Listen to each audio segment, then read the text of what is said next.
안녕하세요. 그림읽기입니다. 자, 전에 이런 걸 찍어 놓은 게 있더라고요. 자, 헌법재판소 입구에 방문자 사인하시고 뒤뜰로 돌아가 보면 제동 백송이라고 수령이 600년이 넘는 귀한 보호수가 한 그루 있습니다. 두 갈래로 자란 껍질이 하얀 그런 소나무입니다. 지금의 헌법재판소 자리가 연암 박지원의 손자 박규수의 집터였다고 합니다. 그러니까 이 나무는 헌재 이전 박규수, 박지원 더 넘어 시절부터 이곳에 있었던 귀목이겠죠. 지금 온 세상의 눈길이 헌법재판소에 집중돼 있는데 그 헌재 뒤뜰엔 이렇게 고고한 기품의 귀한 나무가 살고 있습니다. 지금은 좀 어수선해서 아마 들어가 볼 수가 없을 거예요. 자, 빨리 인용 판결이 나고 평화로워지면 한번 가서 보시기를 권합니다. 요즘 괴상한 뉴스들과 함께 재밌는 만평들이 쏟아지고 있습니다. 같이 보시죠. 자, 한결의 그림판 권범철아백님 만평입니다. 아유, 진짜 어제 제가 이 뉴스 때문에 하도 기가 차고 열이 받아서 한참을 혼자 씩씩거렸는데 이 최상목 내란 대행이 국무회의에서 이런 소리를 했다고 합니다. 어떠한 결정에도 결과를 존중하고 수용해 주실 것을 국민들께 다시 한번 간곡히 호소드립니다. 자, 윤석열 탄핵에 대해 헌재 결정이 나면 어떤 결정이든 따라야 한다 한마디 하는 건데 뭐 할만한 말 한마디 한 것 같죠. 근데 다른 사람은 몰라도 이 사람은 이런 소리를 하면 안 됩니다. 헌법재판소에서 마은혁 재판관을 임명하라는 판결이 나온 지 3주가 지났어요. 헌재의 결정을 저렇게 유례 없이 개 짖는 소리처럼 어떻게 저런 소리를 합니까? 바로 이어서 방송통신법 개정안에 9번째 거부권을 행사하면서 또 위헌 소지를 운운합니다. 아울러 엄격한 개의 요건은 헌법이 정부에 부여한 행정권 중 방송통신 관련 기능을 국회목 위원 추천 여부에 따라 정지시킬 수 있어 헌법상 권력분립 원칙 위반 소지가 큽니다.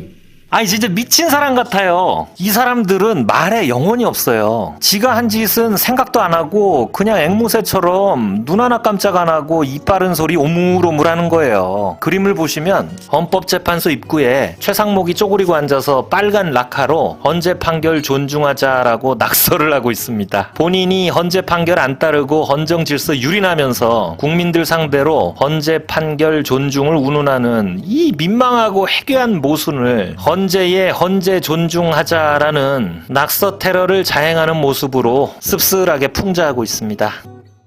자, 민중의 소리 최민아백님 만평입니다. 마징가 시리즈에 등장하는 그 자웅동체 빌런 아수라백작의 최상목을 빗대는 만평입니다. 이 아수라 대행은 마은혁 재판관 임명을 미루면서 헌법재판소의 판결을 무시하고 있고 9번이나 거부권을 행사하면서 역시 헌법이 보장하는 국회의 기능을 무력화하고 있습니다. 그러면서 기어 나올 때마다 헌법 질서를 운운합니다. 하나의 인격체 안에 헌법을 유린하는 자아와 헌법을 지키자고 떠드는 자아가 공존하는 그런 모습입니다. 이 아수라 대행이 내가 아직도 대행으로 보이냐라고 한마디 하고 있습니다. 자, 이 사람은 잠시 대통령직을 대행하는 권한 대행이 아니라 그냥 뭐 내란 동조범으로 봐야 한다라는 그런 뜻인 것 같죠.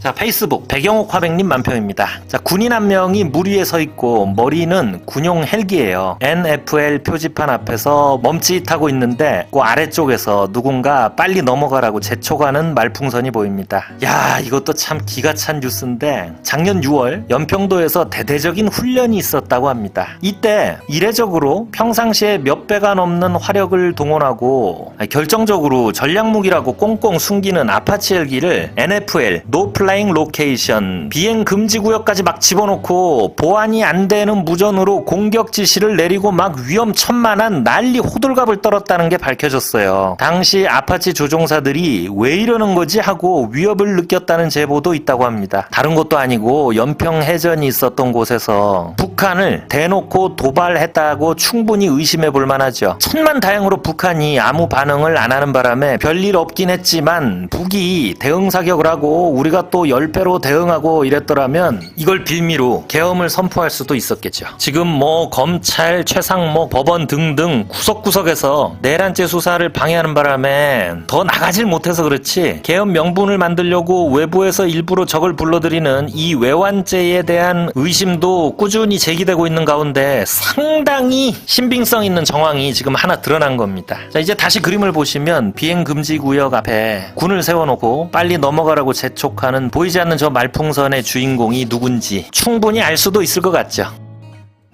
자, 백영욱 작가님 그림 하나 더 보겠습니다. 자, 어제 또 깜짝 놀랄만한 뉴스가 MBC 단독으로 나왔습니다. 작년 8월 2군단 군무원이 골판지로 만든 종이관, 그러니까 죽은 사람 넣는 그 관이요, 그걸 종이로 만드는 업체가 있나봐요. 거기다가 비용, 크기, 그리고 1000개 정도 주문하면 제작 기간이 어느 정도 걸리냐, 이런 걸 문의한 내용이 드러났습니다. 근데 이상한 게 군에서는 원래 시신을 담는 관을 안 쓴대요. 쓰지도 않고 쓴 적도 없는 관을 1000개나? 이상하죠. 자, 실제 구매로 이어지지는 않았는데 샀다면 창군 이래 처음 있는 일이랍니다. 거기다가 작전 중 발생하는 시신을 담는 가방, 그걸 이제 영연백이라고 한대요. 그걸 3000개를 주문을 해서 실제 12월에 납품을 받았다고 합니다. 그래서 요 표 보시면 평시에는 1800개 수준으로 유지되던 영연백 비축분이 계엄이 있었던 작년 12월에 갑자기 4900개까지 늘어납니다. 이걸 수령을 해서 비축한 장소도 접경지 화천군 오음리 육군 2군단이 관할하는 곳인데 노상원 수첩에 등장하는 장소라고 합니다. 자, 3-4천 개의 영연백과 종이관의 수는 노상원 수첩에 대충 적힌 수거 처리 대상의 수와도 얼추 맞습니다. 오싹하죠. 자, 군은 계엄과는 상관없는 일이라고 설명했는데 해명하고 끝날 일이 아닙니다. 최종적으로 누가 왜 시켰는지 수사는 아니더라도 조사는 해봐야겠죠. 자, 그림을 보시면 김건희, 윤석열 부부가 다정하게 백을 들고 서 있습니다. 오방색 저고리 차림의 대무당 김건희는 평소 좋아하는 명품백을 들고 계시고 윤멧돼지는 뭔가가 담긴 시신백을 들고 웃고 있습니다. 자,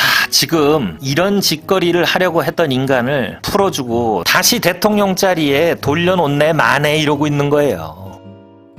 자, 페이스북 송철원 화백님 만평입니다. 자, 구치소에서 나오면서 손을 흔들던 윤석열의 모습을 능숙한 솜씨로 그려낸 그림입니다. 그런데 눈동자가 좀 이상하고 손톱이 뾰족하고 길죠. 그리고 이마에는 거꾸로 그린 십자가가 새겨져 있습니다. 자, 뭐 특정한 뉴스를 풀어서 그린 그림이라기보다는 윤석열이라는 인간이 풍기는 종합적인 인상을 표현한 그림입니다. 자, 아까 군에서 구매하려고 했던 시신백, 종이관 뉴스, 구치소에서 나오면서 손을 흔드는 그 어이없는 모습 등등 어우러져서 이 괴물 같은 인상이 완성이 되는 거죠. 이마에 거꾸로 그린 십자가는 요건 뭘까요? 최근 신천지 교단에서 이탈한 신자들이 지난 대선 과정에서 신천지 교단 차원의 윤석열 지원이 있었다는 증거들이 나오고 있습니다. 여러분, 개신교에서 가장 이단으로 치고 경계하는 교단이 통일교, 하나님의 교회, 신천지라고 합니다. 선거 과정에서 윤석열은 신천지의 힘을 빌렸고 그 마누라는 무속을 숭상하는 사람입니다. 그런데 요즘 탄핵 반대를 외치는 주축이 또 개신교 단체들이잖아요. 저 이마에 십자가, 이 기괴하고 을신연스러운 모순을 상징하는 것 같죠.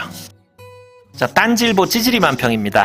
헌법재판소의 상징 아래 8마리의 나무늘보들이 법복을 입고 모여 앉아 있습니다. 야, 이거 웬만하면은 헌법재판소 비판하는 논설이나 만평은 그동안 자제하는 분위기가 있었죠. 그런데 미칠 것 같잖아요. 왜 빨리 판결을 안 내놓는 건지, 왜 이렇게 늦는 건지 불안하고 돌아버릴 것 같잖아요. 자, 보통 판결 이틀 전에는 피청구인과 청구인에게 통보가 가야 한다고 합니다. 이번 주 금요일에 판결을 하려면 최소한 오늘 수요일까지는 통보가 가야 하는데 아직 뭐 소식은 없고 계속 이상한 추측들만 난무하고 있습니다. 아, 진짜 이 나무늘보, 아니 판사님들, 현명한 판결을 조금만 빨리 좀 간곡히 부탁드립니다. 자, 오늘 영상은 여기서 마치겠습니다. 감사합니다.